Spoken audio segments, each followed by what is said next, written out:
At first, a black and white static image appears on the screen,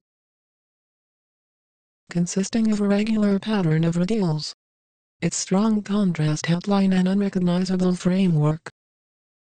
A kind of abstract landscape. The abstract landscape of an image. In tune with the voice of an absent narrator. We watch subtitles in Portuguese appear and disappear, floating over the image. They still remain on the screen when the first image is replaced by a second one.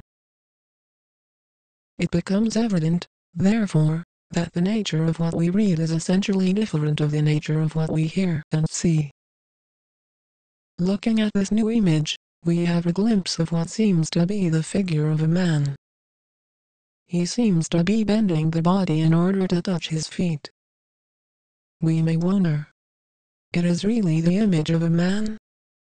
If yes, what could he be doing in such position? Again, the image changes. Now we see more clearly the figure of a man. Dressed in white, he arches his body in a strange way. His presence on the screen gives us clues about the image's background. His figure outlines not only itself, but also the whole rest of the scene. Our eyes asks, is that a tree?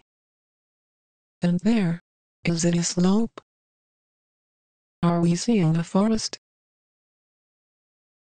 The landscape of our image now becomes the image of several possible landscapes.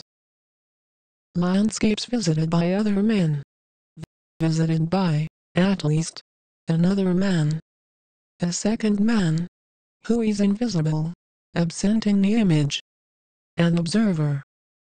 A witness beyond the jungle. A new picture emerges. The man, who was previously arching in a strange way, is now firmly erect. Is he the same man? This is the first and the last image. The sequence ends. We could look at these images through three different perspectives. First, we can say that it is impossible to establish any relation between them. Distant and, ultimately, irreconcilable figures. Each of these images would form a specific and indissoluble unit, a monad which belongs to a mysterious narrative, inaccessible to us and, perhaps, even to the figures themselves. Second, we can identify the linearity of the film with the linear nature of time itself. From this viewpoint, the images would be changed so as to create an usual, logic narrative, in which the beginning and the end of the sequence coincides, naturally and organically, with the beginning and end of the history.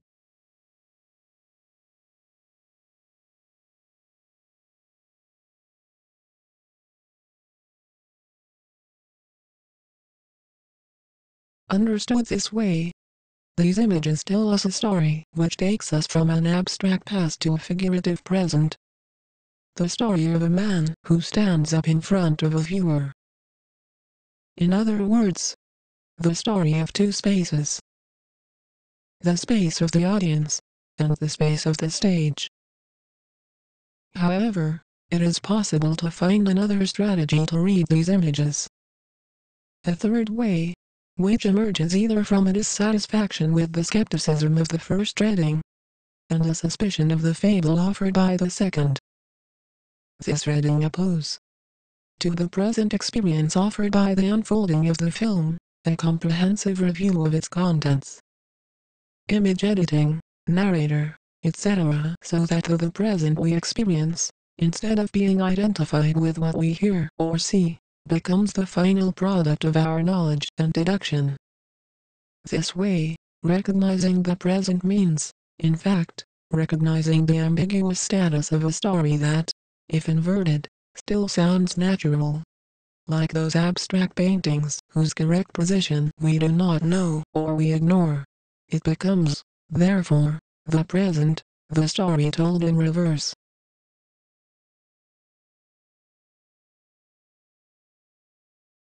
Thus, in the abstraction of the initial image, in which, previously blind, we saw nothing, now, enlightened by the past, we recognize vegetation, ditch, and man. The abstraction of the image itself becomes the abstraction of three actors: the observer, the executioner, and the executed, all present and absent in the last scene. In the history of the image, the invisibility of these actors is a sine qua non for the appearance of a body, whatever it is. Here, the so-called objectivity of the record reveals its insurmountable technical failure: its being unable to be effectively pornographic. After all, what could we say about a pornography that exposed invisible bodies?